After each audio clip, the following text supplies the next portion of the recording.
Girls wrestling isn't the only new sport at Camden this school year.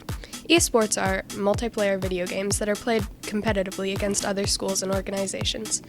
Esports has come to Camden for the 2022-23 school year with the exciting game, Rocket League. The journalism class has had the chance to sit down with Mr. Mazzaferro, the athletic director, to discuss esports and what they have to offer. So let's just get started with the real basics. For those who don't really know, what exactly is esports? Yeah, so esports is just a competitive form of gaming. So when I say gaming, it could be any device from Xbox, PlayStation, or more commonly used now would be PCs. It just allows student athletes to, get involved in another form of competition that would be more conducive to the video game world. So that's pretty much the gist of it. Okay. Yeah. And how did esports get started at Camden specifically? So when I started, it was something that was brought to my attention that was, being pushed a couple years prior, and then kind of came to fruition the year before I started.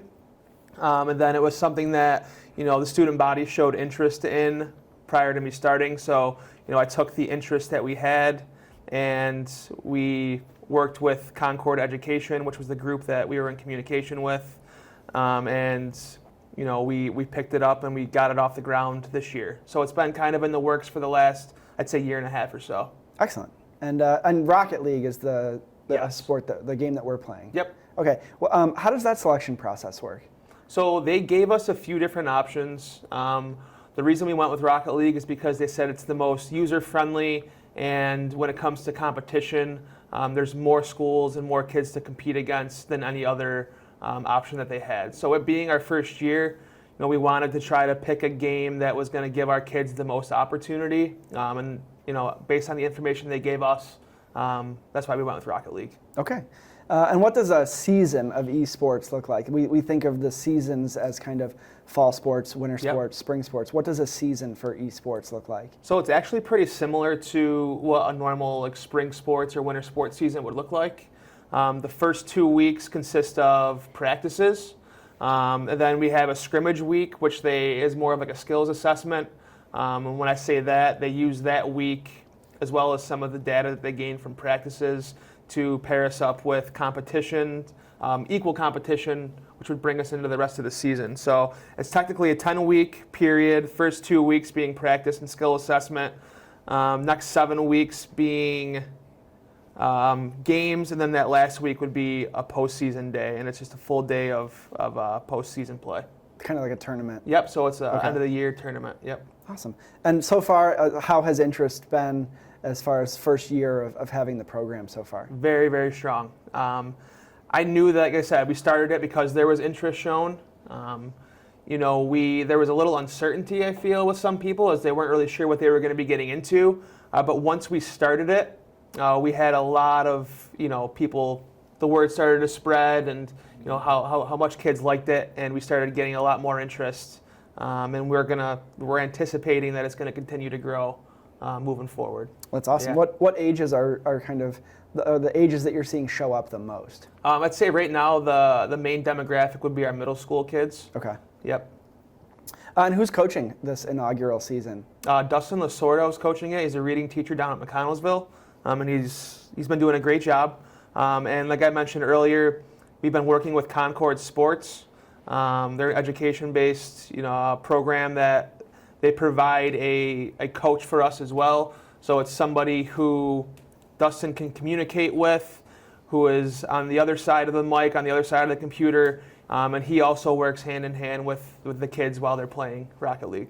Awesome. Yeah. And as far as competitions go, are those with online gaming? Obviously, you can do it from anywhere in the world. Yep. Are kids going to places for competition, or is it all done online? So all of the competitions are held here at the high school in the media center. Competition days are on Wednesdays, and they compete against, like I said, anybody of equal skill level that was based off of the skill assessment they did earlier on. So from what I believe, I don't think we've competed with anybody outside of New York State, but it is a possibility depending on time zone matchup and what other schools are doing. But again, everyone's just competing here at the high school in the media center. What other schools that we kind of traditionally compete with in person are also doing esports? Oneida is a school that is doing esports. I don't believe they're tied with Concord like we are, but they are doing esports. Baldwinsville is doing esports. I've had some conversations with the leader over there, but as far as anybody else goes, that's, to my knowledge, that's all I know of. And do you think it's going to continue to grow just based on our experiences? I do. I know that there's a variety of different outlets that will help you get esports off the ground. And I know that it's something that there's college opportunity, collegiate opportunity at the community college level and at some four-year universities. So I anticipate it continuing to grow. Okay, great. Yep.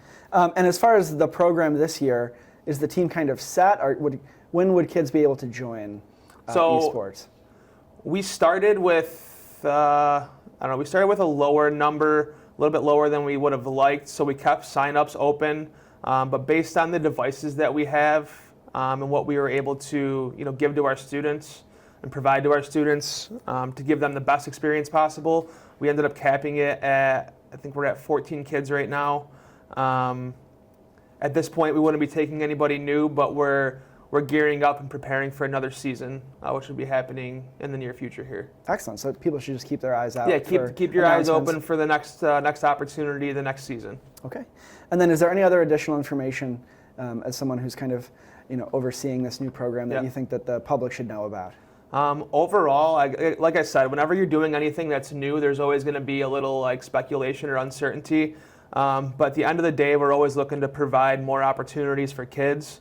And this was something that, although it's not considered like a New York State Public High School Athletic Association sport, it is something that is giving kids an opportunity to do something that they like in a competitive manner. And it's gauging a lot of interest, and it's an organized setting that kids can play video games in.